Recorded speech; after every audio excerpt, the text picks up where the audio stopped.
Valuable lessons the US learned from the Ukrainian battlefield. Witnessing the fierce war of attrition in Ukraine, the Pentagon realized they had to change their combat methods to not be too dependent on guidance technology.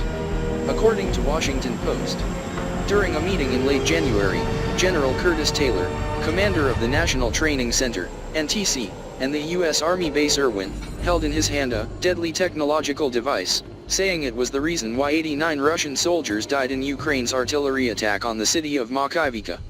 That deadly device was a regular cell phone. During the Ukrainian HIMARS artillery attack on the Russian forces stationed in Makiivka shortly after New Year's Eve, the Russian Ministry of Defense said the soldiers used phones in violation of the ban, causing the enemy to track and determine the unit coordinates. Current conflict is a war of attrition, in which each side tries to deplete the other's resources. This form was once considered outdated and no longer suitable for modern warfare, Stacy Pettijohn, Director of Defense Programs at the Center for a New American Security, CNAS, said.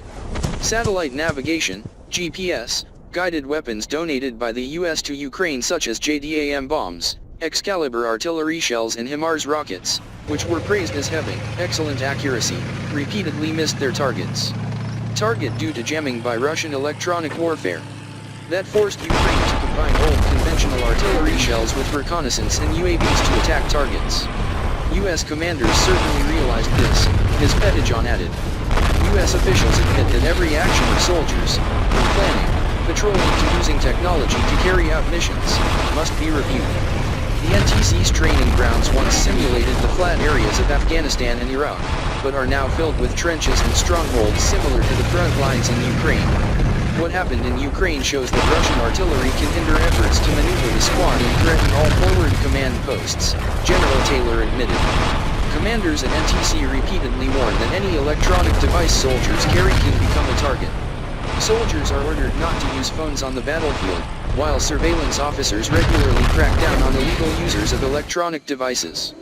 General Taylor told the story of an Apache attack helicopter crew playing the role of green troops, avoiding an air defense net during a mock exercise. Red Army soldiers initially could not determine the enemy's flight path, but relied on data from a mobile phone and discovered it was moving at a speed of nearly 200 kilometers per hour in the desert, from there plotting their course. Apache program. The US commander compared the threat of today's smartphones to the problem of smoking on the front lines during World War II, when soldiers on both sides were always looking for flickering orange spots in the night to determine the enemy's location. Direction. I think phone addiction is just as dangerous as drug addiction, General Taylor said. American soldiers must also pay increased attention to the phones around them. Soldiers playing the role of civilians at NTC can take photos, record videos, and mark the positions of green troops, then post them on a simulated social network called Facebook. These documents were used by the Red Army to plan the raid. In recent conflicts, the US has deployed large, expensive unmanned aerial vehicles, UAVs, that are only dispatched under the orders of high-ranking commanders. In contrast, the Russian and Ukrainian armies currently both deploy large numbers of small reconnaissance and attack drones for soldiers, providing self-determination capabilities to squad-level units, something the US has not been able to apply in practice. International. The presence of small drones significantly shortens the time to carry out the destruction chain, including reconnaissance, target detection, and attack. These types of suicide UAVs are powerful, cheap, and have the ability to evade air defense, forcing US military leaders to consider the risk of gaps in defense capabilities. A typical example is the suicide UAV attack on the US base in Jordan, killing 3 soldiers and injuring dozens on January 28. The US Army also abandoned 2 light reconnaissance UAV models, including the RQ-7 Shadow and RQ-11 Raven, saying they could not survive in modern conflicts. The battlefield situation, especially Ukraine, shows that air reconnaissance has fundamentally changed, said US Army Commander Randy George.